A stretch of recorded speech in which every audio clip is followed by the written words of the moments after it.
Bonjour à toutes et à tous. Donc, à travers cette vidéo, nous allons faire donc une petite vidéo pour donner une méthode pour calculer cette limite.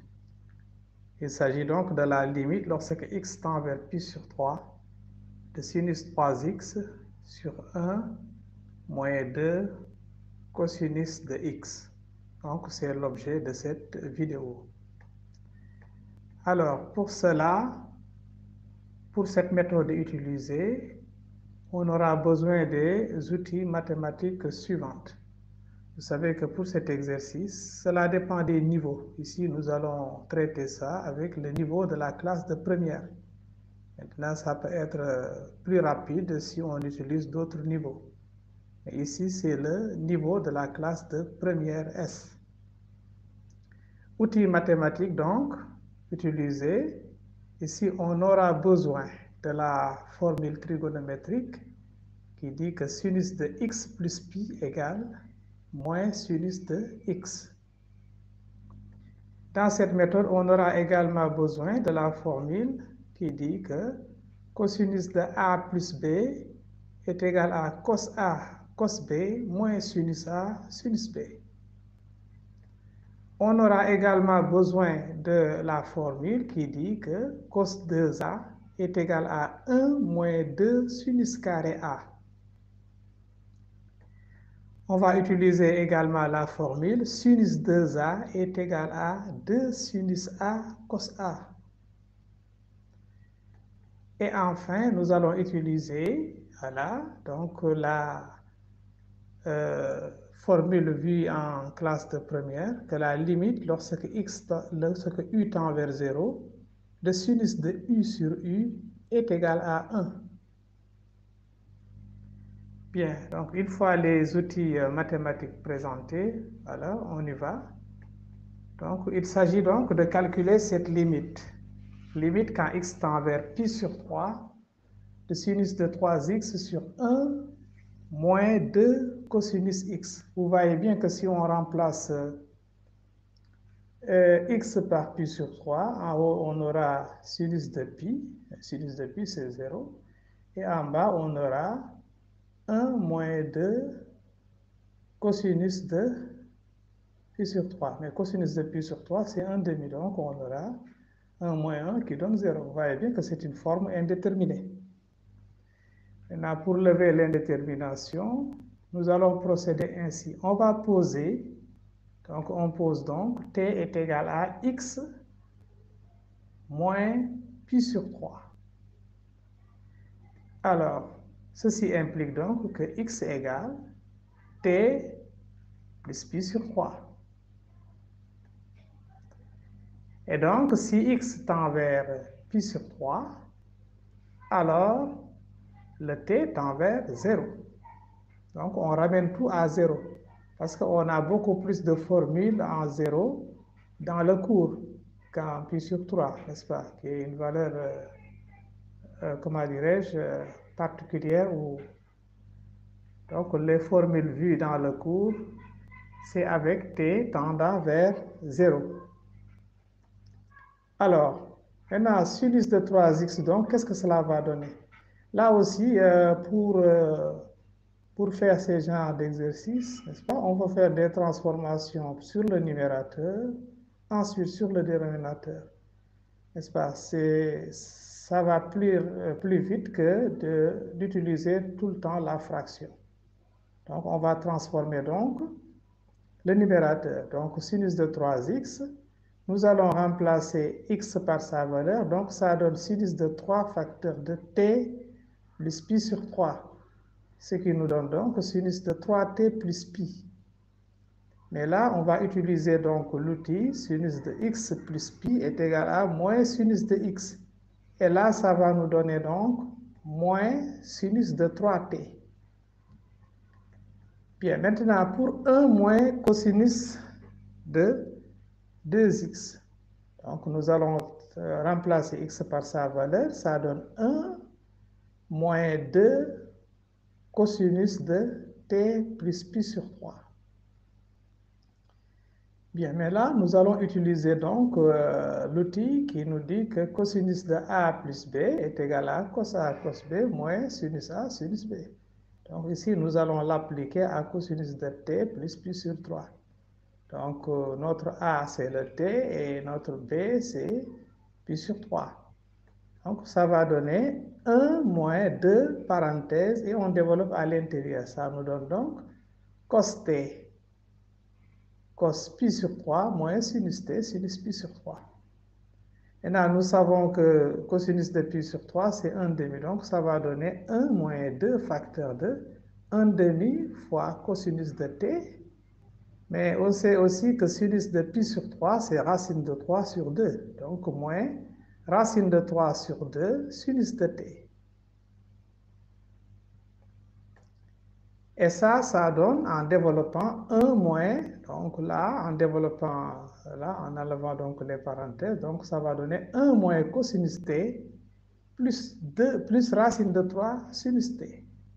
Plus racine de 3 sinus t. Maintenant, c'est le moment également d'utiliser l'outil qui nous dit que cosinus 2a est égal à 1 moins 2 sinus carré a. Vous voyez que pour cosinus 2a, il y a plusieurs formules.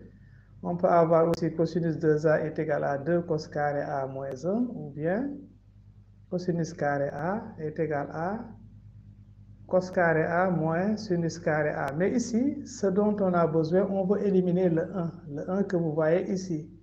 On va éliminer donc le 1 qui est là, n'est-ce pas?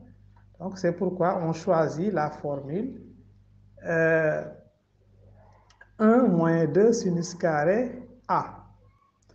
Et donc, ça nous donne ici, mais ici, nous avons cos t. Donc, voilà. Donc, si on a cos 2a, c'est 1 moins 2 sinus carré a. Maintenant, si on a cos a, c'est 1 moins 2 sinus carré a sur 2. Donc, comme ici, on a 1 moins cos t, ça va nous donner 1 moins. Donc, on va utiliser également la formule sinus 2a est égal à 2 sinus a cos a. Donc là, ça va nous donner donc 1 moins, parenthèse, 1 moins 2 sinus carré, la moitié de l'angle t, c'est donc t sur 2, plus donc sinus de t, n'est-ce pas? Si nous voulons utiliser la formule sinus 2a est égal à 2 sinus a cos a, avec ici 2a égale à t, donc a égale t sur 2. Donc ça va nous donner 2 plus donc 2 racines de 3 sinus de t sur 2 cosinus de t sur 2. Et là, en développant, on a donc 2 cos 2 sinus carré t sur 2 plus 2 racine de 3 sinus t sur 2 cos t sur 2. Nous pouvons mettre en facteur sinus de t sur 2. Donc, on a sinus de t sur 2 facteur 2. 2 sinus de t sur 2 plus 2 racine de 3 cosinus de t sur 2. Voilà ce que cela donne. Eh bien, donc, la limite demandée, limite quand x tend vers pi sur 3 de sinus 3t sur 1 moins 2 cosinus. La limite lorsque x tend vers pi sur 3 de sinus de 3x sur 1 moins 2 cosinus x est égal à la limite quand t tend vers 0.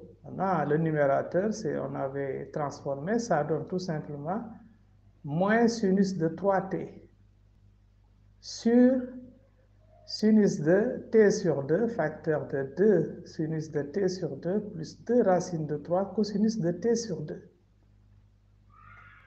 Bien, maintenant, on va utiliser la formule qui nous dit que la limite quand u tend vers 0 de sinus de u sur u égale à 1. Il faut comprendre cette formule par si on a sinus d'une quantité avec cette quantité qui tend vers 0, n'est-ce pas? Sinus d'une quantité sur la même quantité qui tend également vers 0. Donc ça donne 1. Voilà, il y a beaucoup d'élèves qui ont du mal à utiliser ça sous cette forme. Maintenant, si vous avez sinus de u sur u avec u qui tend vers 0, c'est toujours 1, la limite. Bien, donc nous allons réécrire ça sous une autre forme.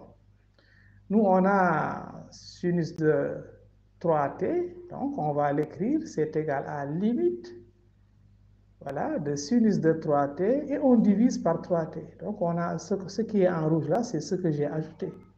Donc j'ajoute ce que je veux, hein. Je veux avoir sinus de 3t sur 3t. Maintenant, après, il faut équilibrer de façon à ne pas changer effectivement cette fraction. Voilà. Donc on a donc sinus de 3t sur 3t. Bon, je continue, je multiplie parce que là également j'ai un sinus de t sur 2 en dénominateur. Donc au niveau du numérateur, je mets également t sur 2 divisé par sinus de t sur 2. Parce que si sinus de u sur u, lorsque u tend vers 0 tend vers 1, sinus de également u sur sinus u, la limite de u sur sinus u aussi, quand u tend vers 0, sera 1. Bon, maintenant, il faut équilibrer. Donc, vous voyez qu'en dénominateur, j'ai divisé par un 3t. Là, j'ai un t sur 2. Donc, pour que ça soit simplifié, ce qui est en rouge, il faut que je multiplie par 6. Parce que 6 fois t sur 2, ça donne 3t. Donc 3t divisé par 3t, ça s'en va. Donc c'est comme si on n'avait rien changé. Bon, le moins 1 là, c'est le moins qui restait là au niveau du numérateur. Donc c'est moins 1 donc.